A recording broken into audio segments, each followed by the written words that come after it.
하나님의 말씀은 마태복음 5장 17절에서 20절 말씀하고요. 야고보서 2장 14절에서 19절의 말씀, 본문 두 군데를 함께 보도록 하겠습니다.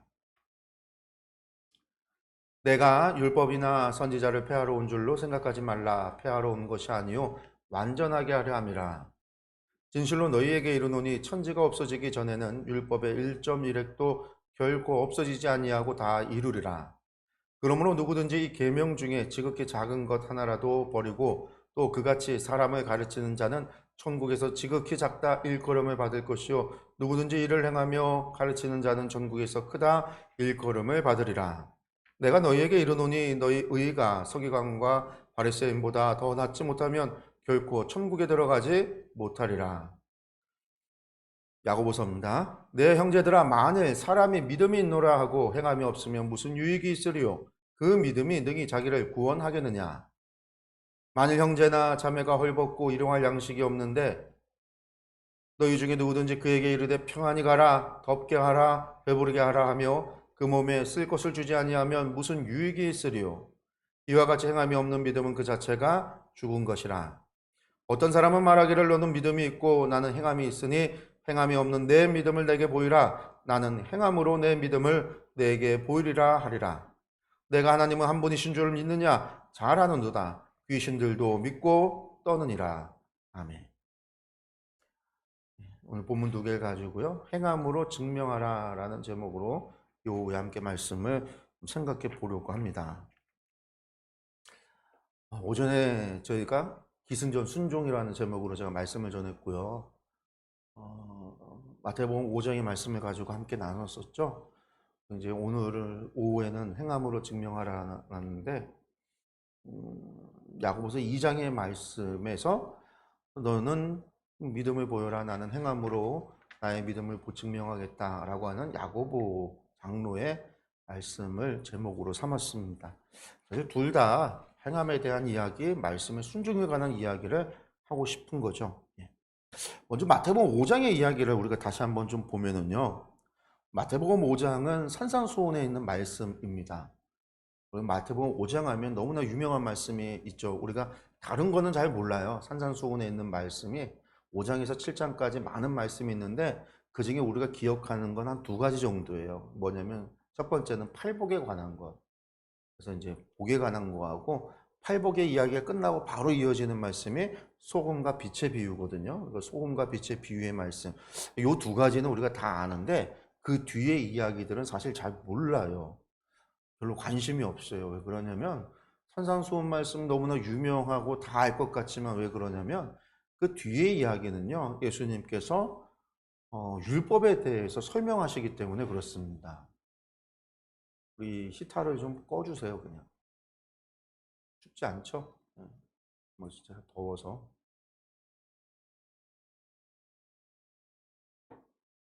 율법에 관한 이야기예요. 흔히들 뭐 어떻게 표현을 하냐면 어, 마태복음에 예수님에 대해서 마태복음이 표현할 때 마태는 예수님을 제2의 모세로서 예수님을 묘사를 해요. 그러니까 예수님의 공생이 3년 가운데 많은 일들이 있었겠지만 그 가운데에서도 모세와 같은 모습으로 예수님의 사역을 많은 일들 가운데 뽑아서 이야기를 하는 거예요.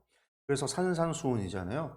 모세가 율법을 어디서 줬냐면 시내 산에서 줬어요. 그처럼 예수님도 율법의 말씀은 새로운 율법이죠.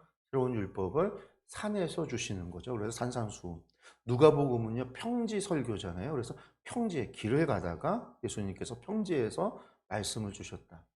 이게 이제 그러면 뭐 가짜로 그렇게 묘사한 거냐 그런 이야기는 아니고 예수님께서는 산에서도 말씀을 전했고 평지에서도 말씀을 전하셨고 뭐 세리의 집에서도 말씀을 전했을 것이고 환자들 병자들 집에서도 말씀을 전하셨을 거고 모닥불을 피워놓고 앉아서도 말씀을 전하셨을 거예요. 3년 동안에 얼마나 많은 말씀을 전하셨겠어요.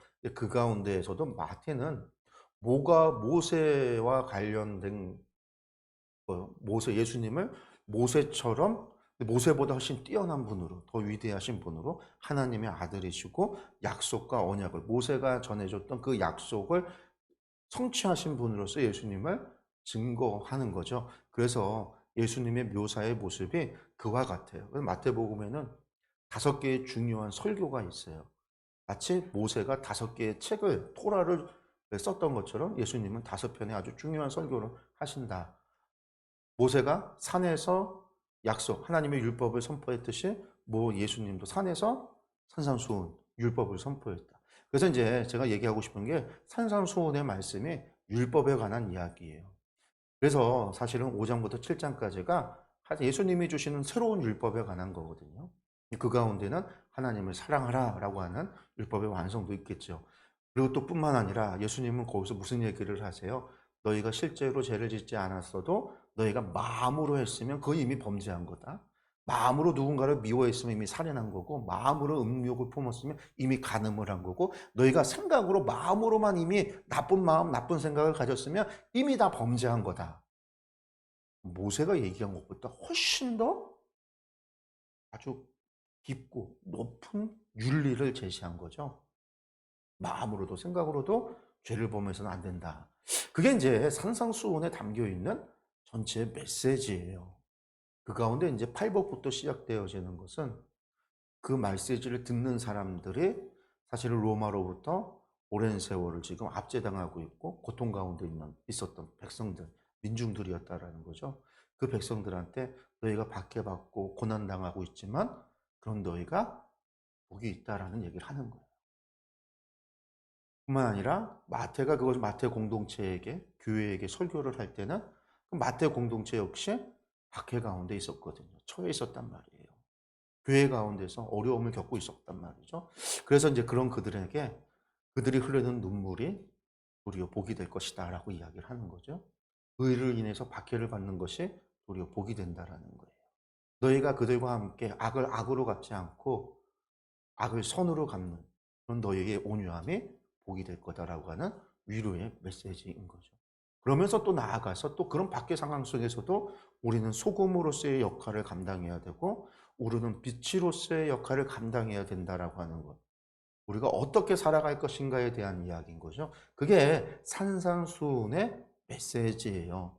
그래서 산상수훈의 메시지를 한마디로 얘기하면 너희가 하나님 말씀대로 살아가야 된다라는 거예요. 힘들고 어려운 가운데서도 하나님 말씀대로 살아가야 된다. 그러다가 너희가 줄일 수도, 의에 줄일 수도 있고, 너희가 박해를 당할 수도 있고, 너희가 애통할 수도 있고, 그럼에도 너희가 그런 고통 가운데 살아가더라도 너희가 하나님 말씀대로 살아갈 때에 너희는 하나님의 나라를 소유하게 될 거고, 하나님의 그 주시는 그 풍성한 복을 누리고 살아갈 수 있을 것이다 라는 게 산상수훈의 메시지인 거죠. 그래서 예수님께서 오늘 말씀에서 마태복음 오늘 주신 말씀에서 보면은요 17절 시작할 때 무슨 얘기를 하냐, 내가 율법이나 선지자를 폐하러 온 줄로 생각하지 말라. 폐하러 온 것이 아니라 뭐하러 왔다? 완전하게 하려 왔다라는 거예요. 그래서 예수님을 통해서 하나님의 율법이 완전하여졌다라는 거죠. 그 얘기는 뭐냐면 구약의 말씀이, 오늘 우리가 어제도 말씀드렸지만 성경에서, 신약 성경에서 율법이다라고 하고 선지자다라고 이야기하고 시편이다라고 이야기하는 것은 구약 성경을 이야기하는 거다라고 말씀을 드렸어요. 그러니까 구약 성경의 말씀을 내가 폐하러 온 게 아니다. 구약의 말씀을 폐하러 온 게 아니라 나는 그 구약의 말씀을 완전하게 하기 위해서 왔다라는 거예요. 내가 전하는 복음이 구약의 약속을, 구약의 말씀을, 하나님이 주신 구약의 언약을 성취하기 위함이다라는 거죠. 그게 이제 우리가 예수 그리스도를 통해서 보게 되는 구약의 입장. 구약은 폐하여진 게 아니라 새롭게 되는 거예요. 완성하게 되어지. 그래서 오늘 우리가 구약의 메시지가 오늘 우리에게 구약이 의미가 있느냐? 그냥 구약은 옛날 이스라엘 사람들에게만 해당하는 거고 우리는 그냥 복음서만 있으면 되는 거 아니냐? 신약만 있으면 되는 거 아니냐? 아니라는 거예요. 예수님께서 이미 구약의 말씀은 폐하여진 게 아니라 완성되고 새롭게 됐다라는 거죠. 오늘도 우리가 지켜야 될 가치가 있는 하나님의 말씀이다라고 이야기하신 거예요.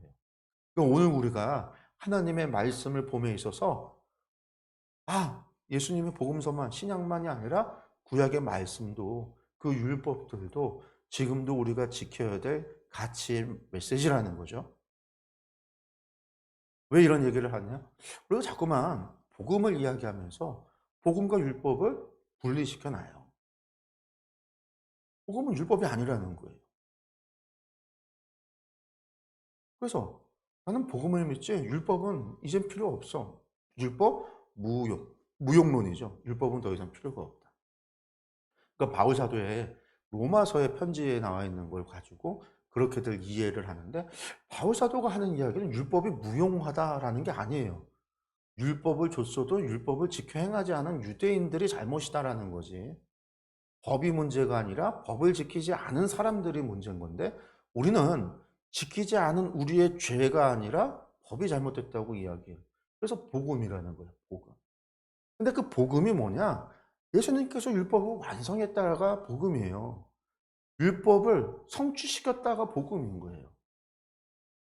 그래서 우리가 이제는 믿음으로 말미암아 구원에 이를 수 있게 되어지는, 예전에 유대인들은, 구약을 살았던 유대인들은요, 구원받는 게 율법을 지켜서 구원받는 게 아니라 그들은 날 때부터 구원받은 사람들이에요. 왜? 구원의 개념이 뭐였냐면 죽어서 천국을 가는 게 그들의 구원이 아니라 하나님의 백성이 되는 게 구원이었단 말이에요. 출애굽 생각하면 되잖아요. 바로의 신하였던 그들이 하나님의 백성이 되어졌다라는 게 구원이에요. 그들에게 있어서 구원은 하나님의 백성이 되는 게 구원이란 말이에요. 그 구원이 하나님의 백성이 되는 거니까, 하나님의 백성은 어떤 백성이에요? 언약의 백성이에요. 하나님과 언약을 맺은 백성들이 하나님의 백성인 거예요. 하나님의 언약을 맺은 백성들이 누구예요? 시내산에서 이스라엘과 맺었죠. 이스라엘은 누구예요? 그 언약은 어디로 올라가요? 아브라함과 이삭과 야곱에게로 올라가요. 그래서 아브라함의 자손이, 이삭의 자손이, 야곱의 자손이, 그들이 하나님의 백성이다라는 거예요. 그들이 언약의 백성이다라는 거예요. 그래서 그들은 이미 구원받은 백성이에요. 율법을 지켜서 구원받는다는 개념이 아니라 그들은 구원받은 백성, 그러니까 하나님의 백성으로 태어난 거고 하나님의 백성이에요.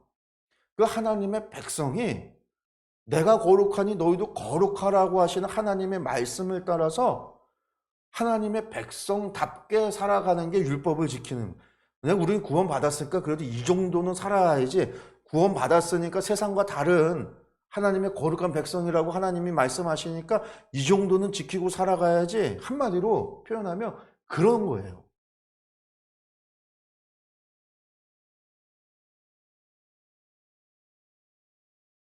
그럼 우리는 뭐예요?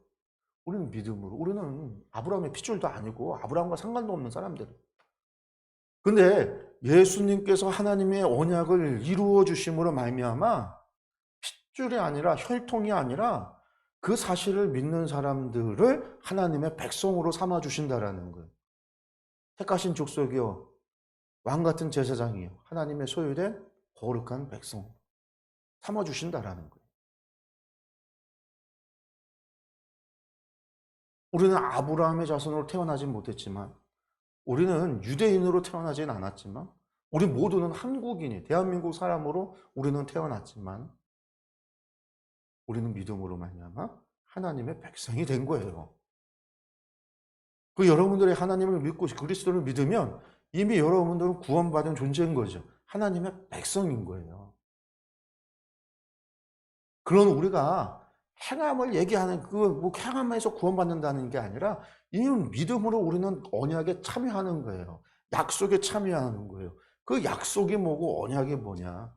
예수님께서 성취하신 것은 우리의 죄의 문제를 해결하신 건데, 나아가서 그러면 우리는 하나님께 구원받은 백성으로, 하나님의 택하신 족속의 왕 같은 제사장이요 하나님의 소유된 거룩한 백성으로서답게 살아가야 될 의무와 책임이 우리에게 있는 거죠. 그래서 우리가 하나님의 백성답게 살아가기 위해서 어떻게 하나님의 말씀대로 살아가라는 거예요. 너희가 구원받았으면 구원받은 자로 살아가라는 얘기죠. 너희가 하나님의 백성으로 살았으면 너희 안에 성령님이 오셔서 너희가 믿음으로 말미암아 구원을 받고 성령님이 너희 가운데 계시면 성령의 충만함을 받아서 성령님의 내주하심 가운데 있는 것처럼 살아가라는 거예요. 성령의 충만함대로. 그래서 사도 바울의 이야기죠. 그래서 갈라디아서는 성령 충만한 삶을 살아가라고 이야기하고, 로마서에서는 너희가 거룩한 백성으로서 거룩한, 구원받은 자로서 거룩한 삶을 살아가라고 이야기하죠.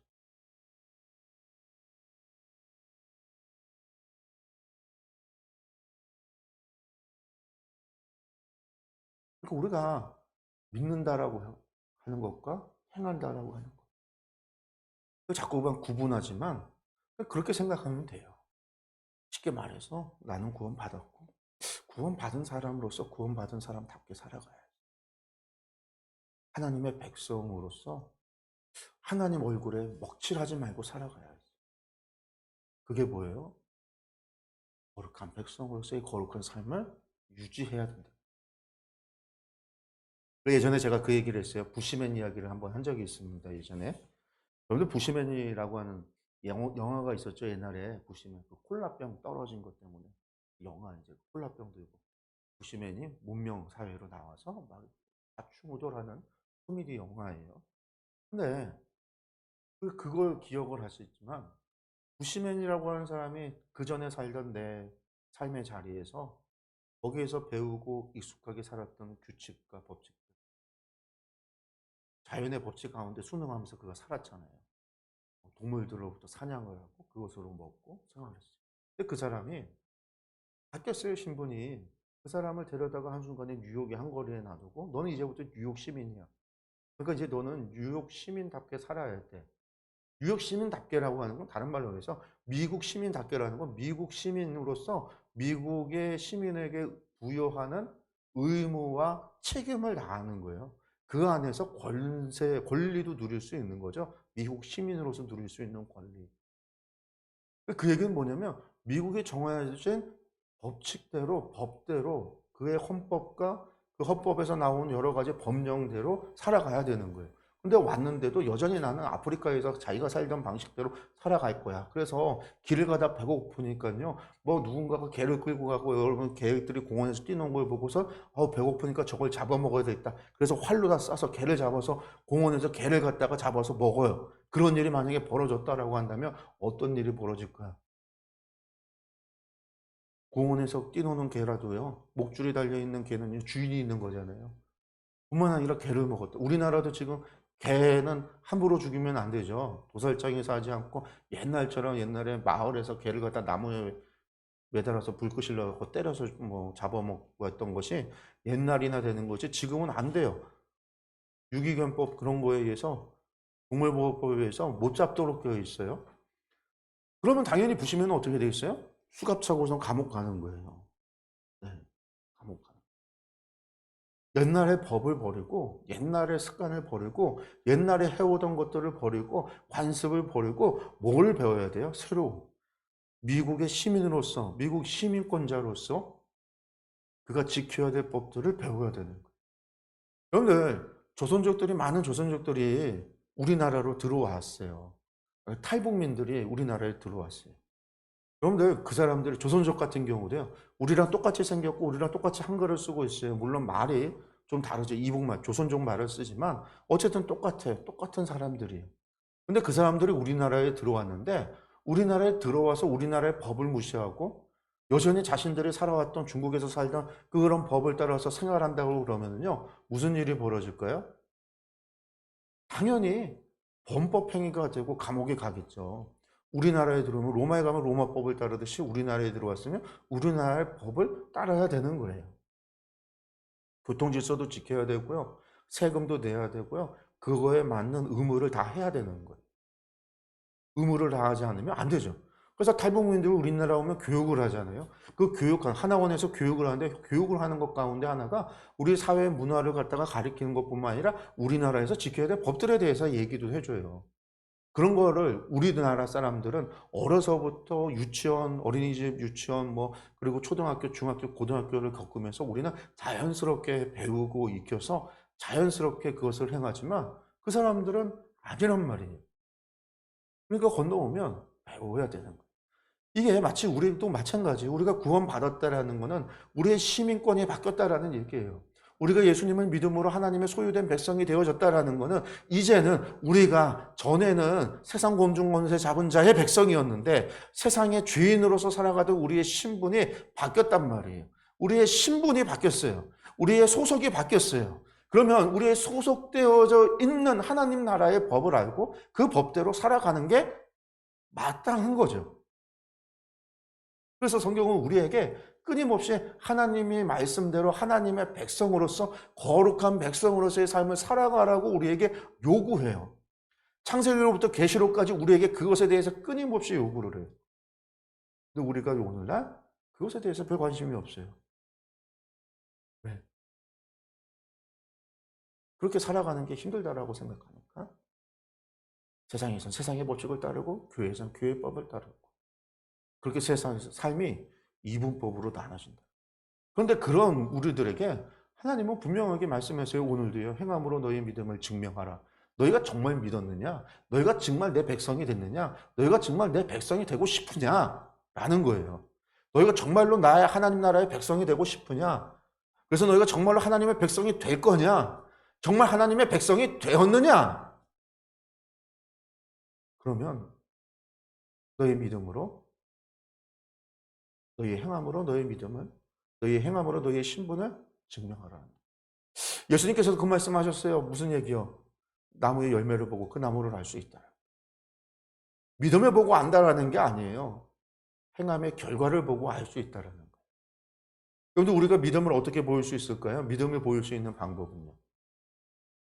무엇인가를 우리가 행해야지 증명할 수 있는 행동, 액션이 있어야 돼요. 입으로 최소한 나 하나님 믿습니다라고 신앙을 고백을 해도요. 그 액션이 취해지는 거예요. 믿음은 우리 마음의 자극용이 아니라 고백은요. 증명은요. 우리가 무엇인가를 액션을 취함으로 증명되어지는 거잖아요. 그 믿음을 증명할 수 있는 것은요. 우리의 말씀에 순종하는 것으로만 가능하다. 오늘 말씀 다시 보면은요. 마태복음에서 그 얘기했어요. 제가 마태복음의 상황이 그들이 고난받고 어려운 가운데 있었던 그들, 민중들이라고 하는 사람들이 예수님 앞으로 모여들었던 그 산에 모여들었던 사람들은요. 대부분 가난한 사람들, 어려운 사람들, 고난과 박해 가운데 있었던 사람들이에요. 특별히 갈릴리 지역은요. 예루살렘과 유대 지역에 있었던 귀족들, 사두개인과 제사장들로부터 착취당하던 사람들이에요. 그들의 소작인들이었어요. 지주, 땅은 다 그들이 차지했고 그곳에서 농사지면서 돈 받고선 겨우 농사지면서 사는 사람들이었어요. 뿐만 아니라 로마로부터도 착취당하는 이중고를 겪고 있었던 어려움 가운데 있었던 이들이 갈릴리 사람들이 그 사람들이 예수님께서 모여들었을 때 예수님께서 그들에게 이야기했던 것이 하나님의 백성이면 백성답게 살아가야 된다는 거죠. 너희가 소금이 맛을 잃으면 버려진다. 너희가 정체성을 잃으면 너희가 하나님의 백성으로서의 거룩한 삶을 살아가지 못하면 버려진다라는 거예요. 박해이냐 어려움이냐 그것이 핑계가 될 수 없다라는 거죠. 빛은 등자는 결코 등경 아래에 숨겨두지 않아요. 등경 위에 둔다라는 거예요. 저 언덕 위에 있어도요. 빛은 보인다라는 거예요. 감추어질 수 없다라는 거예요. 하나님의 백성은 반드시 그의 삶을 통해서 드러나고 나타난다. 그러면서 요구하는 거죠. 너희의 믿음이 바리새인과 낫지 아니하면 결단코 너희의 믿음이 서기관보다 낫지 아니하면 결단코 천국에 들어가지 못한다.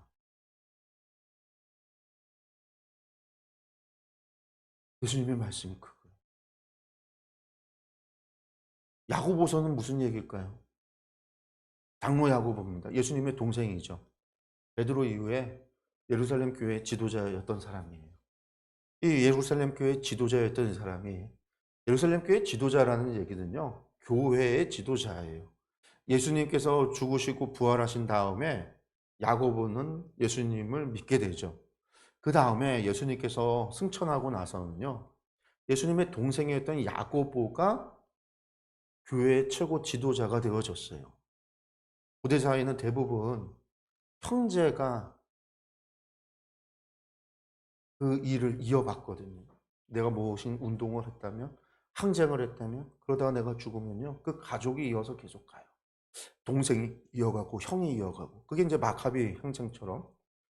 예수님 이후에는요. 제자들이 12제자들이 있고 수제자가 베드로라고 이야기하지만 그럼에도 베드로가 지도자가 아니라 예수님의 동생이었던 야고보가 교회의 지도자가 돼서 그래서 사도행전 15장에 예루살렘 회의를 보면 야고보가 회의를 진행하고 야고보가 뭘 해요? 최종 결정을 내려요. 베드로가 수제자인데도 불구하고 사도행전을 보면 야고보의 명령을 듣고 사마리아로 파견을 나가요. 그 사마리아에서 있었던 일들을 예루살렘에 올라와서 야고보에게 보고를 하죠. 사도 바울도 전도 여행을 갔다가 돌아와서 예루살렘에 올라가서 야고보에게 보고를 해요.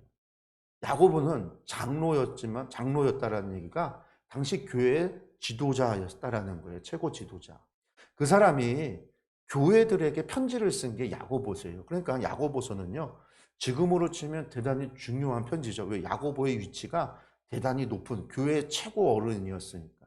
우리 감교로 치면 감독회장이 야고보 감독회장쯤 되겠죠? 감독회장에 의해서 내 편지가 내려왔다. 교회들에게 권면은 교회 코로나 시대에 어떻게 해야 됩니다. 라고 이제 공문이 내려오듯 썬 편지가 야고보서예요. 야고보서는 당시 공문과 같다. 그렇게 생각하면 돼요. 권위가 있는 거예요. 근데 권위 있는 말씀인 야고보서에 무슨 얘기가 있냐? 너희의 행함으로 너희 믿음을 증명하라라는 거예요. 왜 이런 이야기가 나왔냐면 당시 상황이 어떤 상황이었냐면요. 로마 제국에 엄청난 기근이 벌어졌어요. 근데 기근이 있는데 그 기근이 오기 전에 무슨 일이 벌어졌냐면 예루살렘에서 박해가 일어나요. 박해가. 아그리파 왕에 의한 박해가. 이 박해가 일어나니까 교회 교인들이 예루살렘 교회를 떠나서 각지로 뿔뿔이 흩어지게 돼요. 이게 언제냐? 63년 넘어가나? 그러니까 49년, 48년, 47년 뭐 요때쯤이에요. 요때쯤. 요때쯤에 그런 일들이 벌어져서 예루살렘에 살던 유대인 기독교인들이 박해를 피해서 뿔뿔이 흩어진 거예요. 자기 집을 떠나고 고향을 떠나서 새로운 곳으로 신앙의 자유를 따라서 떠나간 거예요. 그러니까 이방 지역으로 가서 그 사람들이 나그네가 돼서 다른 지역에 갔어요. 당연히 그곳에서 그 사람들은 누구를 찾을까요? 그곳에서 예배하는 신앙 공동체들을 찾겠죠. 신앙 공동체들과 함께 들어가서 함께 예배드리고 함께 신앙생활을 하면서 정착을 하려고 하는데 무슨 문제가 터졌냐? 기근이 왔다라는 거예요. 엄청난 대기근이. 그래서 로마 제국에서 수십만 명의 사람들이 굶어 죽는 일들이 벌어져요. 이 레반트 지역이라고 하는 이스라엘 이 지역 주변에 있었던 시리아나 레바논이냐 저 아프리카 알렉산드리아나 이 지역에도 이 뭐 이집트야 뭐 항상 기근이 와도 물이 넘쳐서 농사가 가능한 지역이지만 이 시리아 지역 같은 경우 그리고 유대 갈릴리 지역을 떠나서 레바논이나 시리아나 저 위쪽으로 올라가는 지역들에는요 이 가뭄이 왔을 때 물이 없으면 농사를 못 짓고 실제로 수많은 사람들이 굶어 죽는 상황이 벌어진 거예요. 교회가 어려워졌다라는 거예요.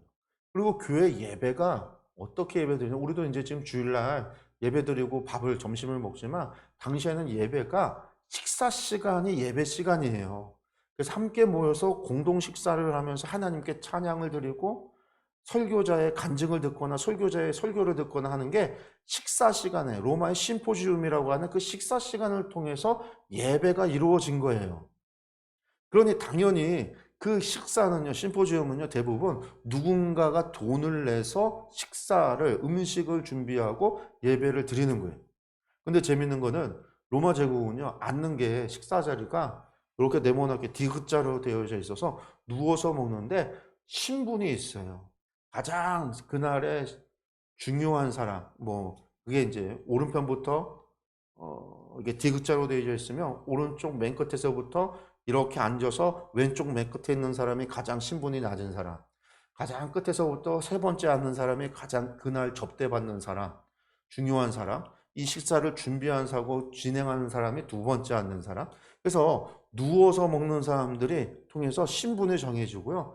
누워있고 앉아있으면 또 신분이 그보다 못한 사람, 서서 다니는 사람들은 서빙 보는 사람들이죠. 그런 사람들은 종들, 거지들도 와요. 그러면 거지들은요, 바닥에 앉아서 바닥에 떨어지는 걸 주워 먹어요. 여러분들 이런 게 로마의 식탁이에요. 로마의 예배를 그런 식으로 드렸단 말이에요. 그런데 돈을 내고 오늘 음식을 준비하는 사람들은요, 대접을 받아요. 앉아서 좋게 하는 거죠. 그런데 가난한 사람들은요, 앉지도 못해요. 눕지도 못해요. 앉지도 못해요. 서 있어야 돼요. 아니면 저 바닥에 떨어져요. 음식을 먹어야 돼요. 여러분들 예배를 드리고 있는 거예요. 밥 먹는다는 게 예배를 드리는 상황이에요.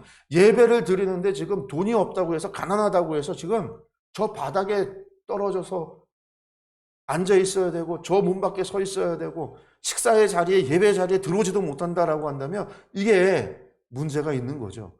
돈 있는 사람은 예배 드리고 돈 없는 사람은 예배 못 드리는 거가 되잖아요.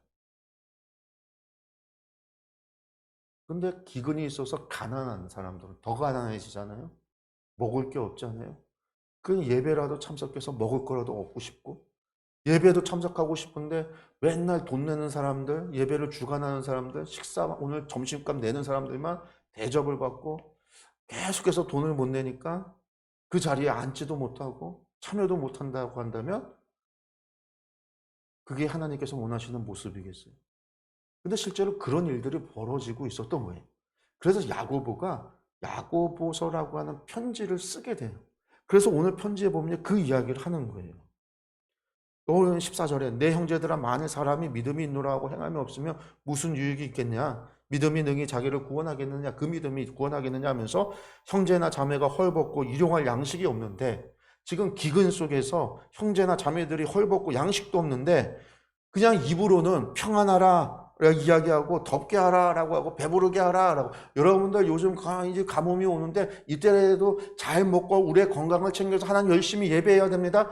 이따위 말을 갖다가 만약에 설교자가 하고 있다라고 한다면 그 자리에 헐벗고 가난한 사람들한테는 그 설교가 무슨 설교가 되겠어요? 그들을 조롱하는 것밖에 더 되겠어요? 오늘도 하나님께서 우리에게 이웃을 사랑하라고 말했습니다. 여러분들 그런 이야기를 하고 있는데 그 헐벗고 가난한 사람들, 배 굶은 사람들한테 음식도 제공하지 않고 좋은 자리도 제공하지 않고 그렇게 한다면 그게 무슨 말이에요?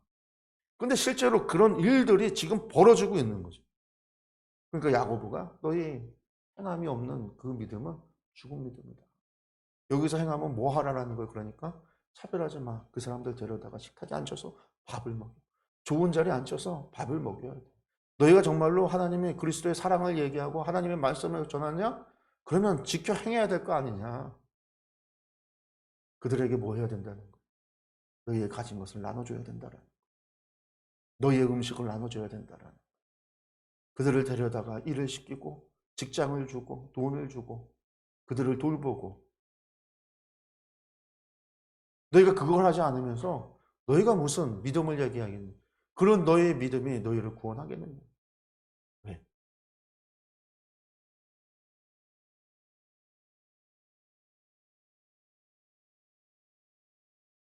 하나님 말씀대로 순종하지 않는 자에게 무슨 하나님의 구원이 있겠어요? 하나님의 심판이 있을 뿐이에요. 제가 오전에도 말씀드렸어요. 유대인들은요, 구원받은 사람들이에요. 근데 지켜 행하지 하나님의 백성답게 살지 않았잖아요. 근데 하나님은요, 하나님의 백성답게 살지 않은 것을 심판하신 거예요. 유대인들은 우리는 날 때부터 구원받았다라고 믿었어요. 그러면 그들의 이야기대로 한다면 하나님은 그들을 무엇으로 심판했느냐? 그들이 하나님의 백성답게, 거룩한 백성답게, 하나님의 제사장 나라답지 못했기 때문에 그들을 심판하셨어요. 우리가 믿음으로 구원받았다라고 하는 사람들에게 오늘 예수님께서 말씀하신다면 무슨 얘기를 할까요? 너희가 그래 믿음으로 구원받았냐? 너희가 믿음으로 나의 백성이 되었느냐? 너희가 믿음으로 택하신 족속의 왕 같은 제사장이여 하나님의 소유된 거룩한 백성이 되었느냐? 근데 너희가 그러면 왕 같은 제사장답지 못하고 너희가 거룩한 백성답지 못하고 하나님의 소유답지 못하면 너희는 하나님의 심판을 피할 수 없다라고 말씀하실 거예요.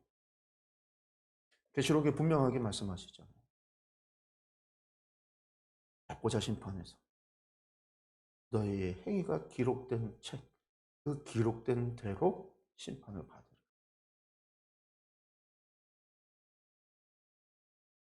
야고보는요, 너희의 행함으로 믿음을 증명하라고 했습니다.